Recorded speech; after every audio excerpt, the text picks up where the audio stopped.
Me in night attire. Old pillows can contain millions of dust mites. I want to give an old pillow that's turned yellow a hug because it's like hugging millions of dust mites.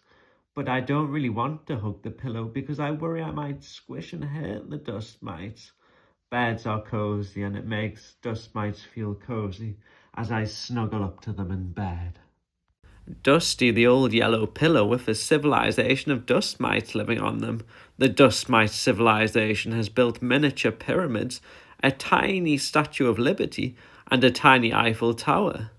Dusty the pillow is like the hive mind of all the dust mites, and Dusty has a dustache instead of a mustache. I thought about sewing on stuff to a real pillow, but then I thought I don't want to harm the dust mites because I love them so much and I just want to cuddle them like a pillow, even though that I'm not actually going to cuddle them because it'll harm them. But yeah. What if I decided to use that pillow? I have long eyelashes, so hopefully they would brush the mites out the way so I don't squish them. But my pet rock is hard and heavy.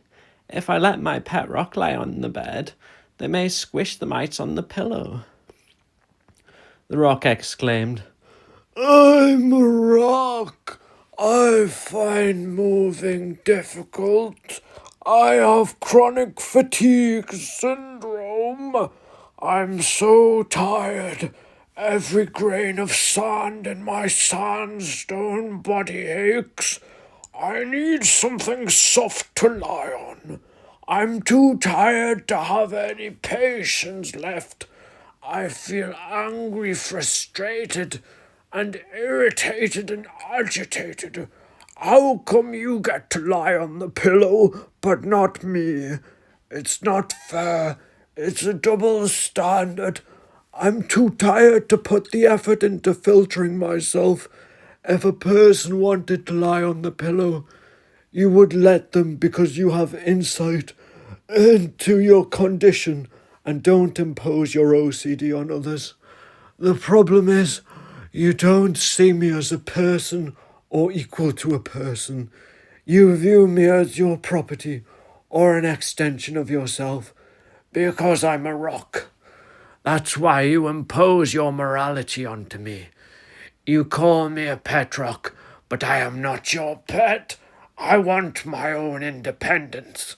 I'm claiming the left half of the bed in the name of rocks. I create my own laws for the left half of the bed, and I'll do what I like. Thank you very much. I don't want to be controlled anymore, and so the bad civil war will begin. You're nice to mites because you think they might genuinely have some capacity for pain and suffering. But when you're no longer interested in rocks, you'll happily neglect me and leave me in the dark under your bed. Maybe deep down I feel insignificant, as if being a rock doesn't matter to anyone, like I'm inferior to humans or inadequate to meet humans' fast-paced standards. You know I have borderline personality disorder, and yet you'll abandon me every time you find some new interest that is not rocks. I feel hurt because you just throw me aside and put me under the bed. I'm going to win the bad civil war. I'm establishing East Badland, and East Badland will take over West Badland. You think mites may be conscious, but you don't think rocks feel any pain or suffering. I feel invisible, as if my consciousness isn't even recognized. I feel misunderstood. Rocks can do a lot too. They just have to take things more slowly. I'm getting more energy now, and I'm going to build a wall between each half of the bed. I may be a rock, but you're the one who doesn't talk to me outside of your videos. You're the one who stonewalls me. Once I've built a wall between us, you'll know how it feels to get the silent treatment. I'm a rock. I can't talk, but you're a human. You can talk, and yet outside of videos, you don't speak to me. I'm very sensitive at the moment. My mood is so unstable with my borderline personality disorder. I feel low and angry, but my mood also feels elevated. I feel very angry, but I have no inhibition, and I'm very impulsive. With my mood being elevated, I have so much energy. The combination makes me so angry, and because I've got so much energy, I don't know what to do with the anger. I can't let it go. I have to let you know why you've upset me. I feel so guilty for thinking these thoughts, even if I am a rock and don't say them out loud. I have quiet borderline personality disorder, and I take these thoughts out on myself. I don't want to be nasty to anyone else, and I always keep these thoughts in my head, and I don't shout at anyone, but I just end up harming myself instead of harming others.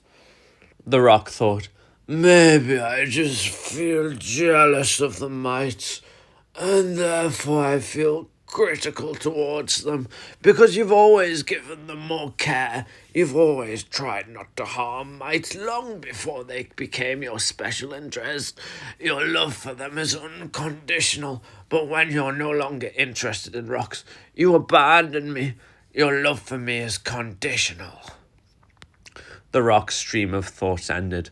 Dusty the pillow thought, they're destroying our civilization by lying on us. We need to make them know how it feels to be mites. They need a taste of their own medicine. We're creating a device that will turn everything into mites. We want everyone to know what it feels like to be walked all over and squished. Humans don't even acknowledge us mites. The rock thinks they're so hard done to, as if they're the invisible one, except you clearly don't need a microscope to see the rock. Us mites are the invisible ones. People don't even acknowledge our existence. There's millions of us dust mites living on pillows, and yet people aren't even aware. People dust and hoover their house, killing all us dust mites. And you, our rock, just want to add to that by lying on our pillow. Us mites live in a world where at any moment we could be squished. We are hyper-vigilant to our surroundings. We live on eggshells, constantly avoiding our fragile bodies being pummeled. We live in constant fear, checking for people to squish us. We get startled every time we hear a noise. We may walk on eggshells, but our tiny bodies are so delicate. It's like we're also the eggshells that easily crack. That's why it's doubly hard for us.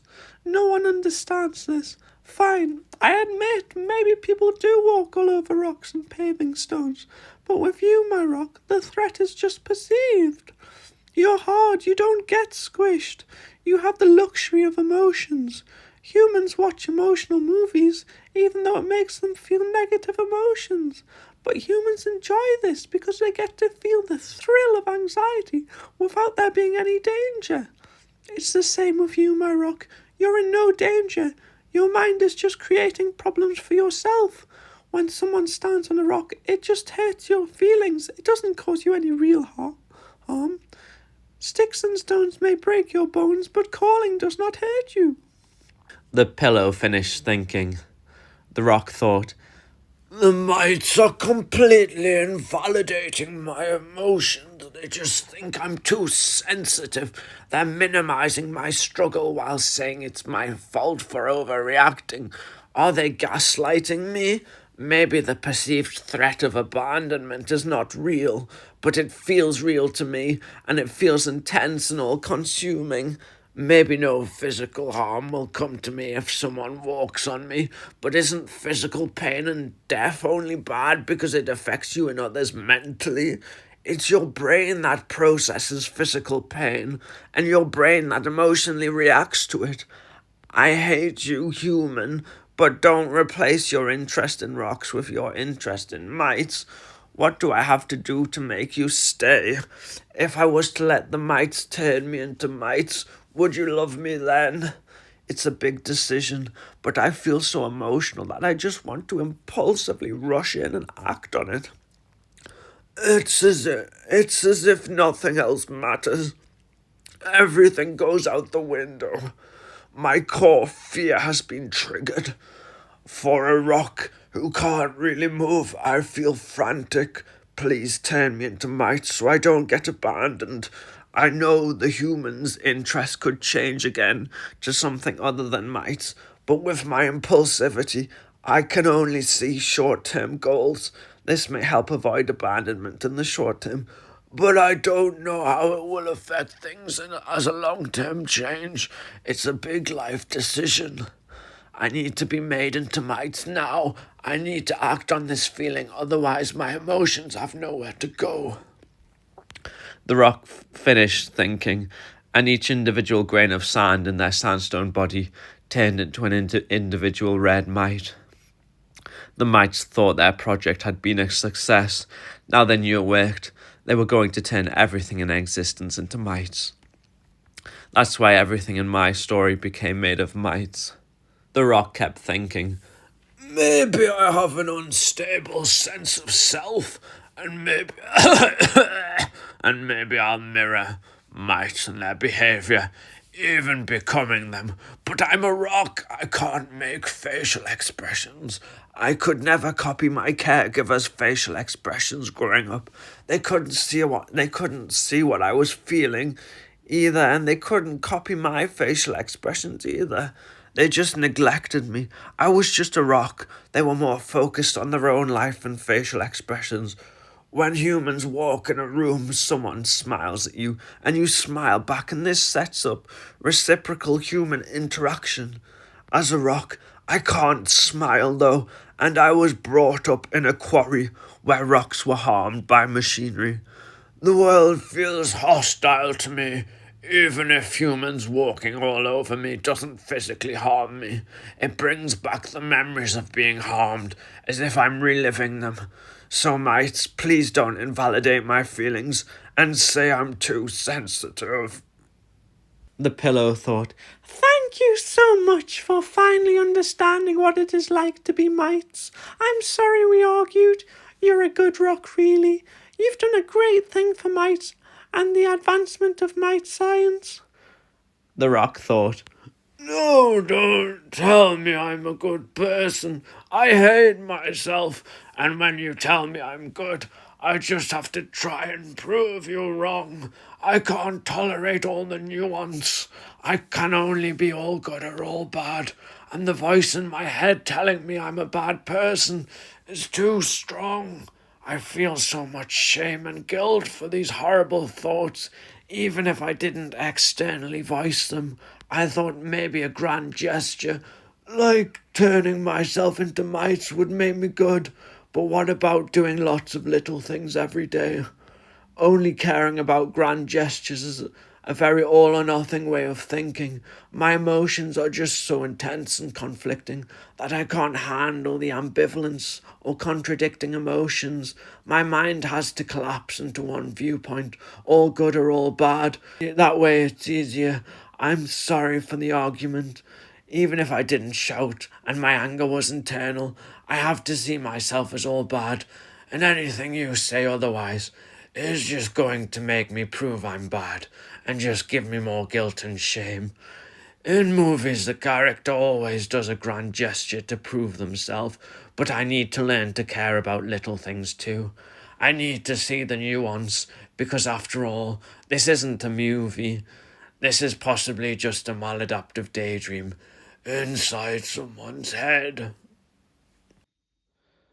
So basically, you might have heard the term multiverse, and so you might be familiar with universes. But what if universes are all, if there's multiple universes and they're all together in a universe of universes? And that's basically a multiverse. And then sometimes when you hear multiverses, you talk about each universe as like a soap bubble within a larger space. So, yeah, so each universe is a soap bubble, and that's in a larger space, and then the larger space is what we would term the multiverse. So it's Christmas and my brain is like totally fried. I'm like super hyper. I'm coming down a bit from it now, but I'm just like, I think I was depressed as well. I'm just like all over the place. It's Christmas, yeah. And basically, so we've got the galaxy made of mites, but the galaxy made of mites is also in a universe that is made of mites. And there may be like more than one universe made of mites. So all the universes that are each made of mites all come together to form a multiverse, which is like a universe of universes. So it's like universes inside universes. So this is the multiverse, and each universe is made of mites. So there's a multiverse made of mites as well. So basically, what I'm saying is that there's me, who I'm now made of mites, and my pet rock's now made of mites, and I have my girlfriend who's made of mites, and we had a baby who's made of mites, and then I have a pet gecko lizard who's made of mites, and then we all live in a house made of mites, which is then in a desert made of mites. We have like sand dunes which are made of mites, and of course mites are the same size as sand particles. And sand, the definition of sand is basically anything that's any particle that's of a certain size, and mites fit that definition. So mites are basically sand, but that's another story I'm not going to get into. So, and there's like sandstone made of red mites as well, and like rocks and stuff, and that's all on a planet made of mites, in a galaxy made of mites, which is then in a universe made of mites. And then that universe made of mites is in a multiverse made of mites. And then there's a multiverse made of mites of multiverses made of mites. So basically there's a multiverse within a multiverse, and these are all made of mites. So like, and then there's multiverses inside those multiverses, which are then inside other multiverses, which are made of mites. So it gets quite complex. The rock thought, Look at me now. I'm practically made of mites. It's like the mites have absorbed me and control me. They've emotionally engulfed me. I don't want to be abandoned, but I don't want to be emotionally consumed and enmeshed with them. I feel pulled towards them, but pushed away from them at the same time. They said I was such a good rock for helping them turn everything in existence into mites. But look at me. I'm no longer a rock. I've lost my autonomy. I have to find the values that are constant with my true self, not just the mite's own values that I've mirrored. I have to push away. I have to prove the mites wrong. I'm going to try and turn the reality back to before everything was made of mites. I'm not a good person like you thought I was, but it's not just me you've turned into mites. The whole world has been turned into mites. Didn't all the other people you turned into mites have a say in this? I volunteered to be turned into mites, but you turned everyone else on the planet into mites, whether they liked it or not. You irrevocably changed nature itself. I'm turning the world back to the way it was, and I'm saving reality. Maybe this is all just to prove to the mites I'm not the good person they think I am. But aren't I doing more good by turning everyone back into humans? It's hard to think things through clearly when I'm distressed. Maybe I should try and step back before I impulsively rush into things. Maybe part of me still wants to be a good person. Are the mites the ones that are all bad, or am I the one that is all bad? My sense of self is too entwined with the mites. I can't see reality clearly in this state of mind. People or rocks with borderline can still understand other people's perspectives. They can still mentalize. They still have theory of mind, and they can still be very empathetic. But when you feel extreme emotions, it's harder to understand the mite's perspective clearly. what if the real world is completely made of mites? How do scientists not know this? Alternatively, what if nothing was made of mites, but the mites' dark essences remained like little black dots crawling on the sidewalk? What if everything in the real world is simultaneously made of mites, and nothing is made of mites at the same time? This may take some explaining. When we say someone is small or someone is tall, we are comparing them to other people. If everyone was tall, no one would be tall, because everyone would be the same height and you couldn't compare people to one another. If everyone was rich, no one would be rich, because rich and poor are relative terms. If everything was made of mites, nothing would be made of mites, because everything would be the same and you would have no basis of comparison. So in the real world, everything is made of mites, but at the same time, nothing is made of mites because everything is made of mites. The mite's dark essences are like little black voids, speckling the sidewalk, like little black dots crawling around. The occupational therapist I had wore a bright yellow pair of trousers, but they also wore a red pair of trousers with flowers on. The trousers had now become made of red mites and retained their red colour. The therapist's trousers were conscious and spoke to the rock. To you, the world is either all made of mites or nothing is made of mites. You need to see the nuance. If you want to turn the world back to the way it was, you have to realise this. Think of it this way. Mites are everywhere. There's millions on your pillow, but mites are tiny. They're invisible. They can be everywhere and nowhere at the same time. They're not all one way or the other. You have to learn to recognise this. You have quiet borderline personality disorder. You'd rather harm yourself than others. It may not have been felt acceptable to outwardly express your emotions or anger growing up. I am an occupational therapist. I can't give you dialectical behaviour therapy, but I can give you activities to do to keep you occupied and activities that aren't too risky so you have safer behaviours to engage in. This may not treat your borderline directly, but if you're more occupied with healthy outlets, your viewpoint of people or mites may not split into all good or all bad. I can give you other activities to do when you're feeling overwhelmed or have intense emotions. I am only an occupational therapist, but this should tide you over until you can see a psychological therapist. With borderline personality disorder, you can get better. You may need more support, and it may take a little longer than some conditions to treat, but people do get better and can have better qualities of life. Everything was never made of mites, and nothing was ever made of mites either. It will just take you a while to see that, but there is hope.